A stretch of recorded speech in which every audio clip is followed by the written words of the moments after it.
going to be in the video. That's cool. That was really cool. This is Ben. I'm Robbie.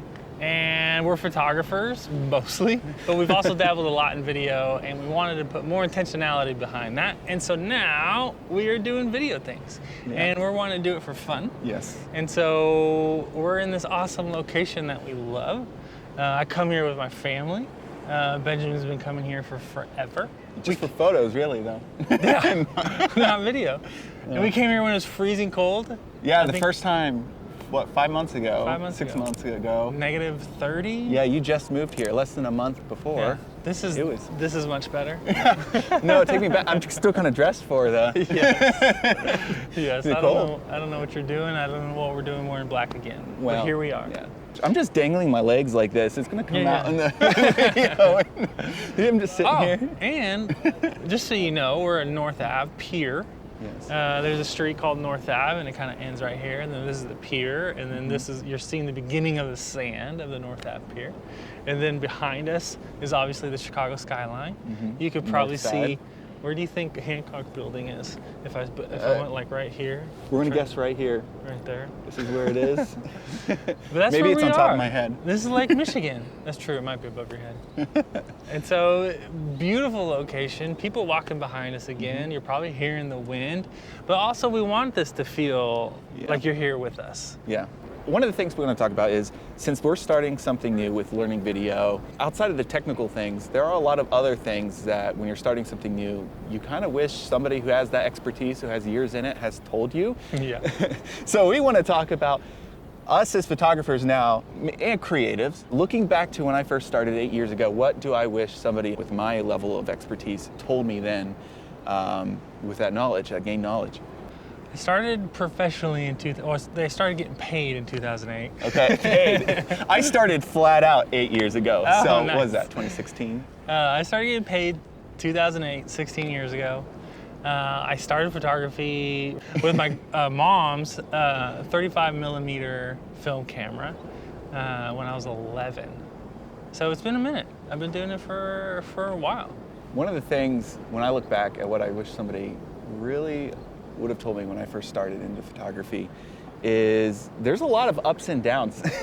And like, you feel like you're doing really good, and then there's a time you'll take like a huge confidence hit, whether it's like a paid shoot that didn't go well, which I've had a couple of those. Oh my gosh. They happen, and you can't take it too hard on yourself. You got to be able to, you know, take the punches, take the feedback. If there is feedback that's really applicable to the situation, you need to be able to take that and change and adapt. Nobody's perfect. Yeah. But also, there is a little bit of needing to have like water off a duck's back. You know, don't let it stick to you sometimes. You just got to be able to barely let it stick. Barely, yes. What I wish people would have told me before I started accepting money for this is the photography side is going to be so small. And what you're doing is you're this relational person that either helps bring confidence to someone, helps bring some calmness to a situation. Like you're extremely relational. And I'm, really high introvert, but I understood to be a good photographer, I actually had to turn into an extrovert in those moments, put that extrovert little hat on, and just change my perspective, because the photography side of things, at least with, you're talking about a wedding photographer, within that world, it is so much more relational than it is technical.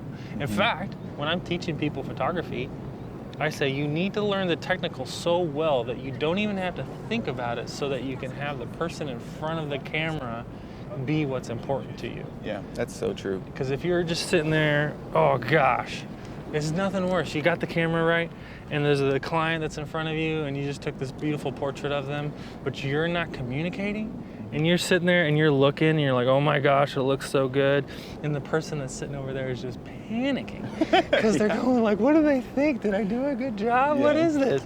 And so it's literally all about communication. Yes. Being relational. And if someone would have told me of that up front, I think I could have prioritized that from the beginning instead of being so gear focused, even though that's incredibly important. That segues perfectly into another big thing. It's like, everyone says so much about, it's not about the gear, it's not about the gear. And for the most part, it isn't about the gear. But It is a little, Yeah. in the sense of you definitely need to have the right tool for the job. You need to have the right lenses for the job. Like if you're wanting to shoot in low light spots, you Yeah. need to have, an aperture that's pretty wide so you let all that light in. What I would say is very important is what's the gear that feels the most comfortable in your hand.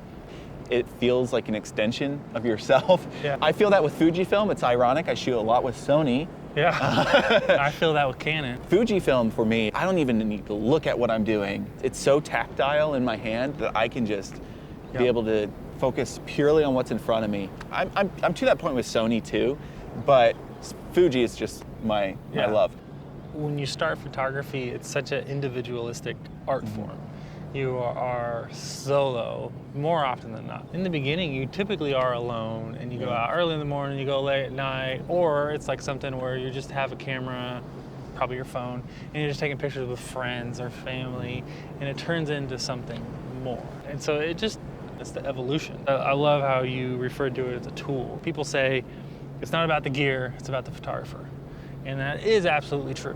We've been doing this a while, and so you can take a phone, you can take a point shoot, you can take some whatever camera, and you can create art with that. But it has its limitations. It is in its own form, its own little box that you as a creative get to play in. And so a phone is good for a lot of things, but it's also horrible at a lot of other things. Yeah. First of all, it can't fly. So you need a drone for that. Or when you zoom in, you're gonna lose so much definition. It's gonna get like more pixely and stuff. And so what do you need? You need a telephoto lens. Yeah. And so yes, the gear doesn't make the photographer, but understanding the tool that's right for the job is so incredibly important. And so if I'm shooting with a 7200, I'm understanding how to use that specific tool. If I don't have a 7200, well then I need to know how to use the tool that I do have and use it to the best of its abilities. Yeah. So it's just that understanding of what tool do you have, how to use it, and don't try to make it do something it's not made for, because typically that's where the frustration starts to come in. I think one of the things that I would tell myself as a photographer, they're like, oh, you have a camera, you can do this kind of photography. Oh, good one. When I first started, I started just in landscapes and cityscapes. It's kind of the thing I really enjoy. And I've had to branch out from there to learn other things and to learn portraiture, to learn studio work, which this guy taught me. My first studio photos were horrible. I still cringe. Lauren, my wife, brought it up the other day. Like, you remember some of those first photos you took? Because they were of her. She was my subject. And I was like, oh yeah. And she was like, those were bad, weren't they? And I'm like, yeah, they were not great. But my point is when you first start, you usually have your niche and you start branching and experimenting and you keep finding different things that you really like. And as you grow in your ability as a photographer, you do grow kind of in those other areas a little bit too, but it's kind of more like, it feels like pushing up on a blanket where everything else is kind of following your core love. What a great way to describe that. I came up with it in a moment. But so like cityscape and landscape is my favorite, street is my favorite. So like that's what elevates my photography the most. Yeah. And that's what most of my love for photography comes from. Most of your understanding of light comes from there. Yes, and so while it spills off and kind of folds off into everything else, that's going to be what I'm best at. And there's going to be some things on the outer level of that I'm like, ooh, I'm not really good at this. Even though I can do portraiture pretty well, it's not what comes naturally to me. It's probably a little bit down on that slope of the blanket. And things on the outskirts, that's going to be some of the high-end product stuff, food photography. There's stuff in that realm that I've never even dabbled in that, some other people, that's going to be what really they can elevate. I'm actually talking about the gear side of that again, because that's the whole, like... It's not about the gear, but we keep talking about gear.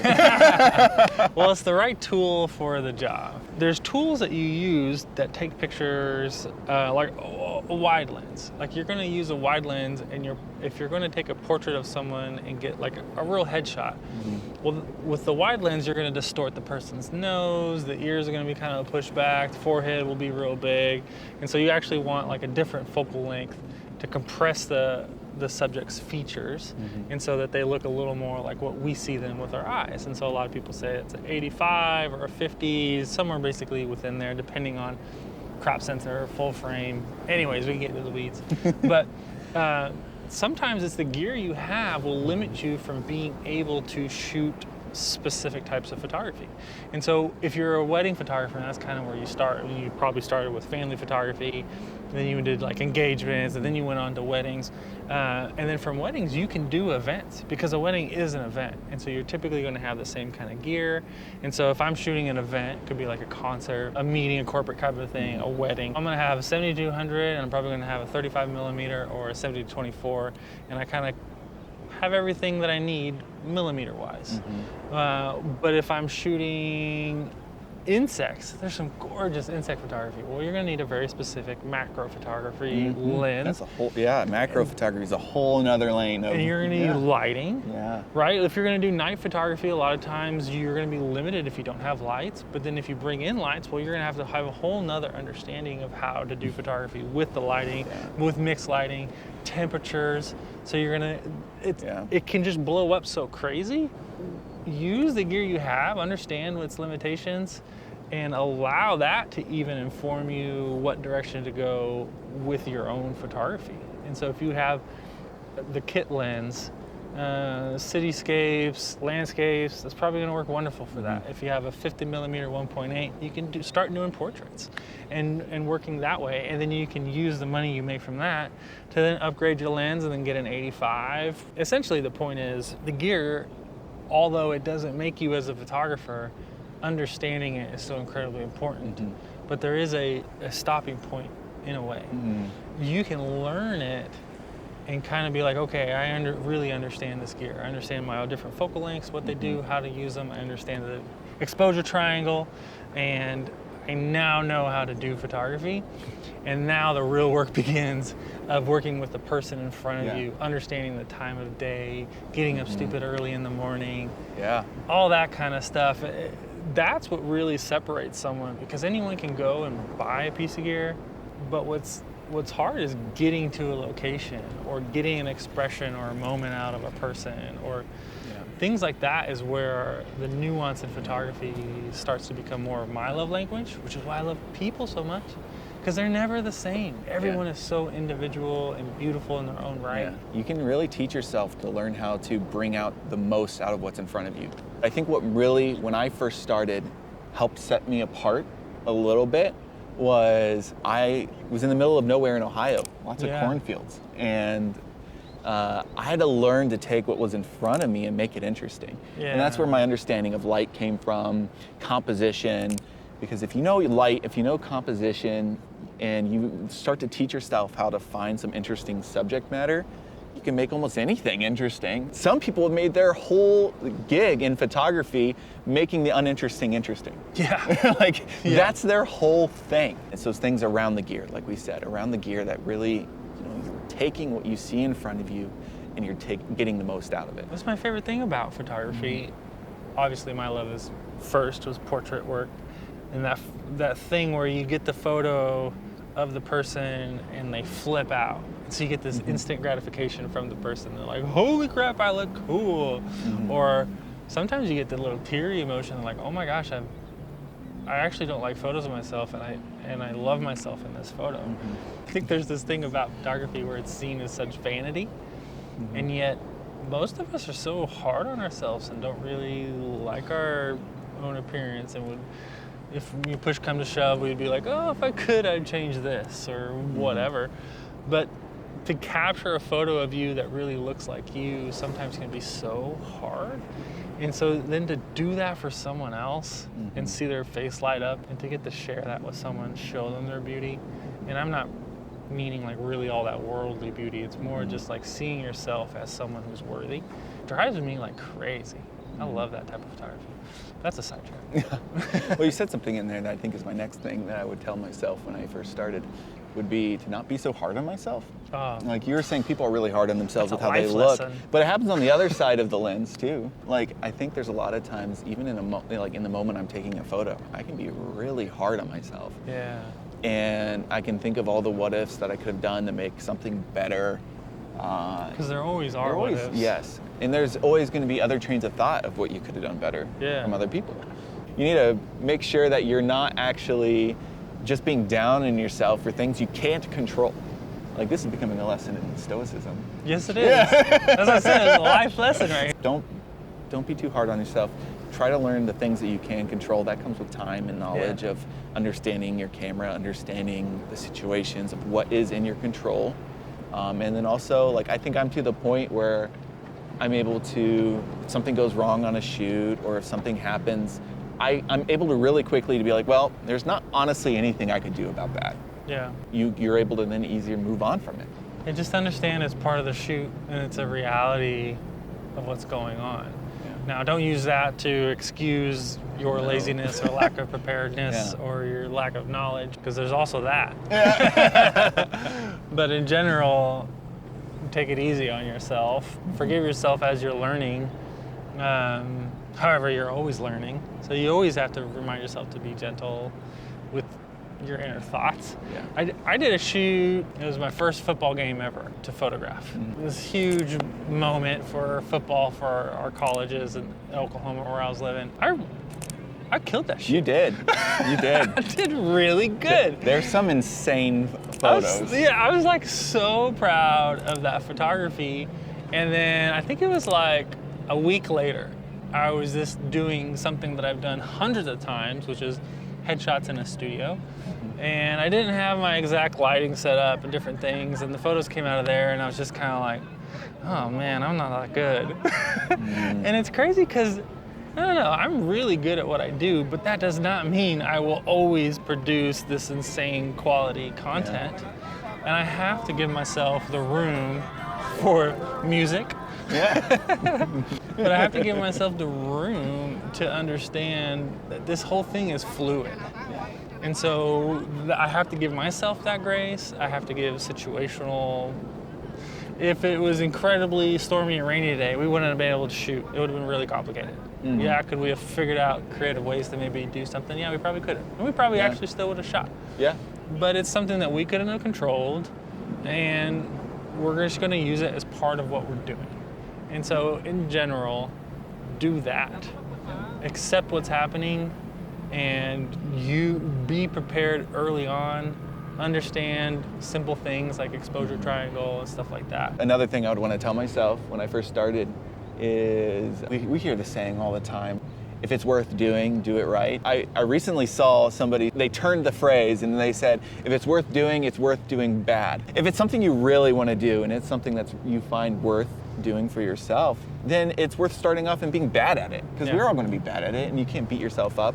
Before I got into photography, I was really big into music. Like, music was everything I did. I played piano, guitar, I was in choir, I did musicals, I played cello in the orchestra since I was in 4th grade. Yeah.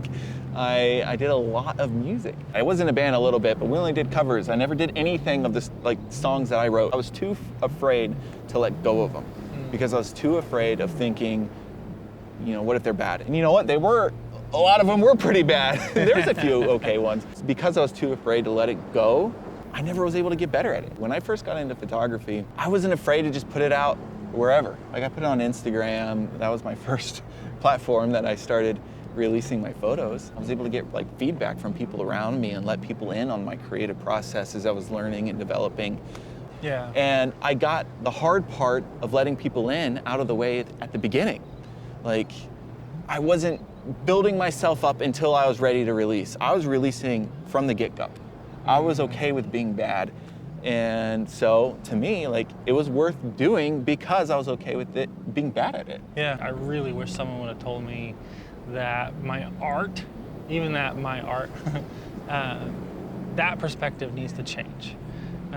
Because I think one of the greatest things that hold people back that I see that are beginning within a craft, photography, videography, painting, dance, so on and so forth, is this retention to a thought that the art is so personal to us, and it's ours, and it's a piece of me. And we hear people talk this way, you know, man, I poured my heart and soul into this. Well, all that might be true I believe that holding your art so close to your heart actually holds us back from being able to grow and to learn.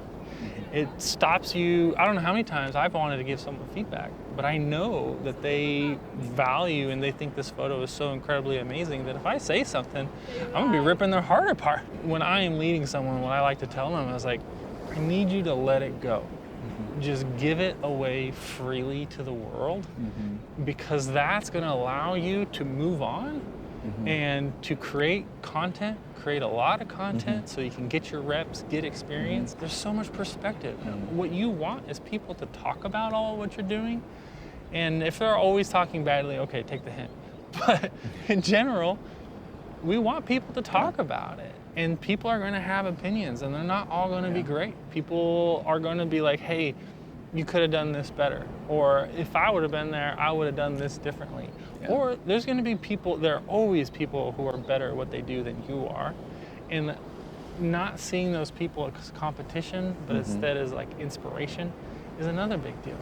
And so I think, wrap all that up, it's ego. And if you, we're going back to stoicism, but if you can really give your art away, I think you're gonna enjoy your life as an artist so much more. You're gonna get better at your craft, and you're gonna give yourself an ability to listen to feedback, take it for what it's worth, and also let go of what's not valuable to you. Something I wish I learned much earlier in my time as a photographer, imperfection is actually really good. You want imperfection in your photos. And the reason why I say that is because we're all imperfect. We are incapable of doing anything. There's people who get pretty close, I feel like. But for the most part, like, we're all pretty imperfect, and we create imperfect things. But there's a little bit of beauty in that, because that's what makes it unique to us. And there's a different way that, like, I would choose is like, no, you know what, that imperfection, I want that to stay, because I think, to me, like, this particular imperfection says something about it. Like, it's about me, about the piece, about the art, whatever it is. The different choices like that, it can really say a lot to making it better and make people wonder, like, why did they leave that in there? Like, why did they choose that? And I think that really clicked for me one time when I was taking, actually on this spot at we're not Navy Pier, Navy Pier's back there, at North Avenue Beach. I was over behind the camera, over about, I don't know, 100 yards behind where the camera is on the pier itself, taking a photo. And I was doing a long exposure, and somebody walked through it, and it created a streak across it. And at the very end, you saw the person kind of walking there, because he kind of stood there for a little bit. And I was like, dang it, this person ruined my photo. It was gonna be like this perfect scenic view. And then I started the process of photoshopping it out. And there was a moment when it clicked, like, you know, without this person in it, this photo's a lot less interesting. And it's a little bit less true to the situation.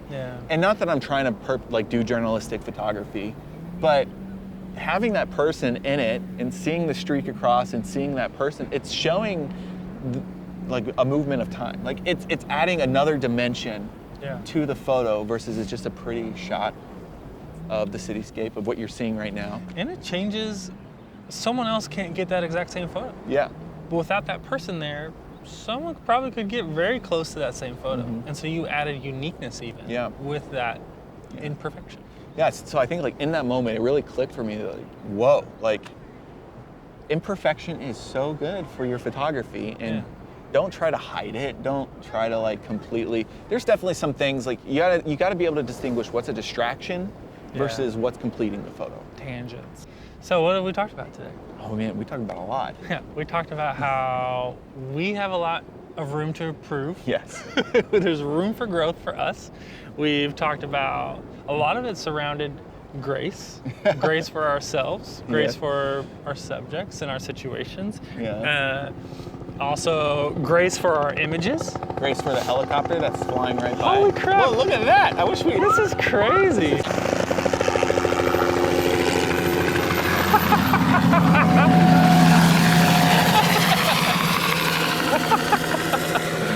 That's gonna be in the video. That's cool. That was really cool.